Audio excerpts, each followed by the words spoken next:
खूप वर्षांपूर्वी एका मोठ्या वडाच्या झाडाखाली एक म्हातारे मांजर राहत होते. वय झाल्यामुळे त्याला उंदीर पकडणे कठीण झाले होते. दिवसभर भटकूनही त्याला खायला काही मिळत नव्हते. एके दिवशी त्याच्या डोक्यात एक कपटी युक्ती आली.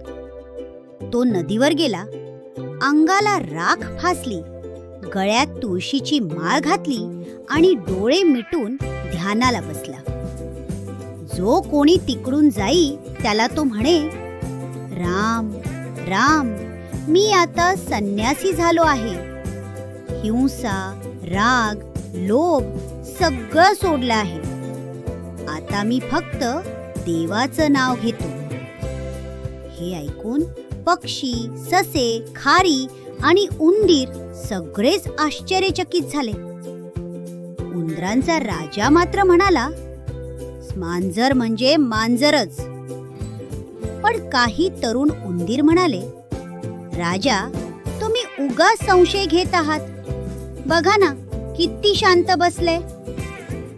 दिवस गेले.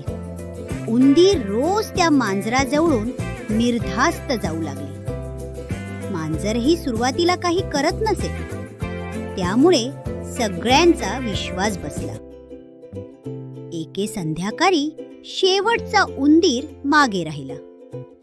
क्षणाचाही विलंब न करता मांजराने त्याच्यावर झडप घातली आणि त्याला गिळून टाकले. असेच रोज एक एक उंदीर गायब होऊ लागले.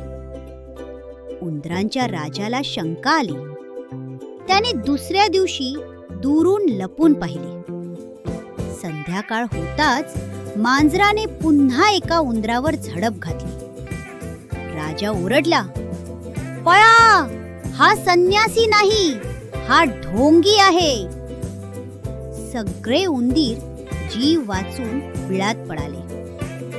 दुसऱ्या दिवसापासून एकही उंदीर त्या मांजराजवळ फिरकला नाही. मांजर पुन्हा उपाशी राहू लागले. त्याला समजले की खोटेपणा फार काळ टिकत नाही. मुलांनो, या गोष्टीतून आपल्याला काय शिकायला मिळालं? ढोंग करून काही काळ लोकांना फसवता येते, पण सत्य एक ना एक दिवस समोर येते. त्यामुळे कोणावरही आंधळा विश्वास ठेवू नये. मुलांनो, तुम्हाला ही मजेदार गोष्ट आवडली का? आवडली असेल तर लाईक करा, शेअर करा आणि आपल्या चॅनलला सबस्क्राईब करायला विसरू नका.